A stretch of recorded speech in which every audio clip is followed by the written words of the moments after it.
First thing is I'm locked into his guard. We understand that now. We did the warm-up passing from left to right. That's when the guard is open. That means legs are just in front of our hips. Every time I'm stuck in somebody's guard, maybe he jumped guard at the beginning of the match, maybe I already passed the guard, maybe I was in mount and the guy recovered the guard and he locks his legs around my waist. Doesn't matter how good I am at leg locks, finishing, submissions, anything I can do.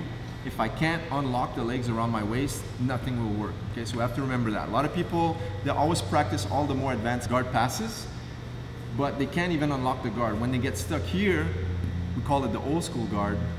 They get stuck in this guard, then they can't do anything. Then they try to do all kinds of things they're not used to, and that's when I get caught. All right, so the most basic sweeps, the most basic submissions will happen when we're in a closed guard position, Eric's position. So there is hundreds of submissions he can do, hundreds of attacks. All right, so if I can't pass his guard, I'm always one step behind him trying to defend all of his attacks. It'd be like I'm stuck in a corner of a ring and my hands are up, but I can only protect myself for so long because I can't move and the guy's gonna unleash a bunch of different punching combinations. Eventually something's gonna land.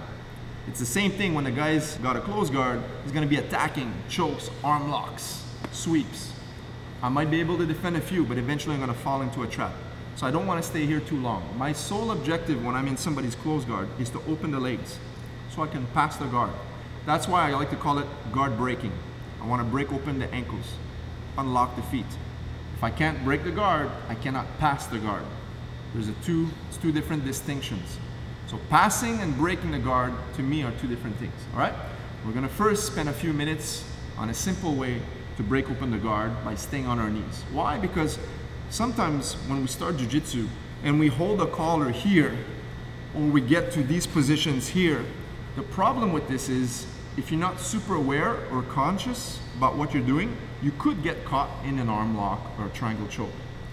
So I find when we first start, at least when I started, I had the better success staying tight and passing on my knees, at least to open the closed guard.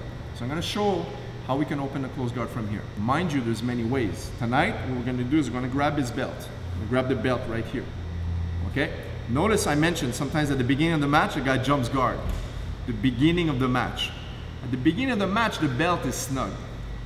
At the end of the match, the belt is not there sometimes. So we don't wanna grab the belt if it's loose. If I know for a certainty that his belt is tight against his waist, now it's a good strategy to hold the belt. All right? Sometimes I would just hold the pants. Keep that in mind. So now I'm gonna hold the belt. What I'm gonna do is when I go 5 fingers thumb around the belt, I'm gonna use my knuckles and dig it in the soft part of his lower abdomen. Okay? Especially if he's got the GQ look. You know those light, very tight abs that go all the way down? It's very sensitive.